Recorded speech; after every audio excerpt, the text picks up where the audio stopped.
মূল্যস্ফীতি, বেকারত্ব ও আবাসন খাতে বিশৃঙ্খলা সামাল দিতে হিমশিম খাচ্ছিলেন কানাডার প্রধানমন্ত্রী জাস্টিন ট্রুডো।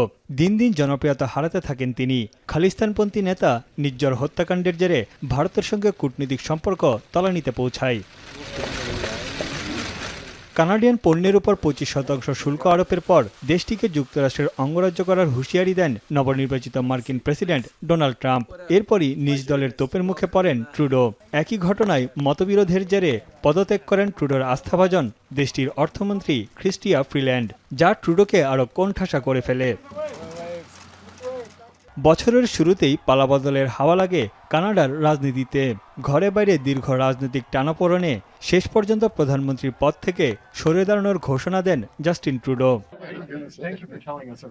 এবার বিদায়বেলায় মার্কিন শুল্ক নীতি নিয়ে 10টি প্রদেশের নেতাদের সঙ্গে বৈঠক করেন Trudeau.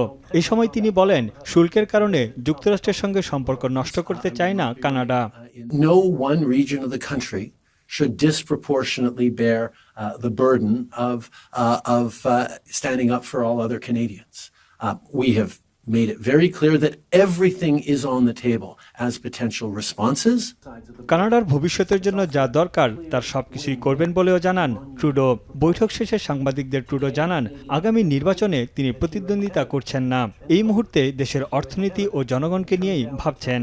We need to respond in measured but robust ways to the American actions, whatever they are. We can't know definitively what our response will be, or can't announce what our response will be until we know definitively what the Americans are going to decide to do.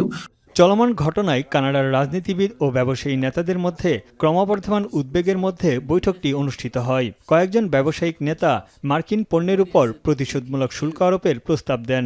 এছাড়া শুল্ক নীতি বাধাগ্রস্ত করতে যাবতীয় পদক্ষেপ নিতে ট্রুডোর প্রতি আহ্বান জানান প্রাদেশিক নেতারা। জাতীয় ঐক্য করার বিষয়েও প্রস্তাব ওঠে। যুক্তরাষ্ট্র ও কানাডা একে অপরের শীর্ষ বাণিজ্যিক অংশীদার। কানাডার সরকারি পরিসংখ্যান তথ্য মতে 2023 সালে দুই দেশের মধ্যে প্রতিদিন প্রায় 270 কোটি মার্কিন ডলারের পণ্য লেনদেন হয়েছে। তানভীর জনি, এখন বিশ্ব।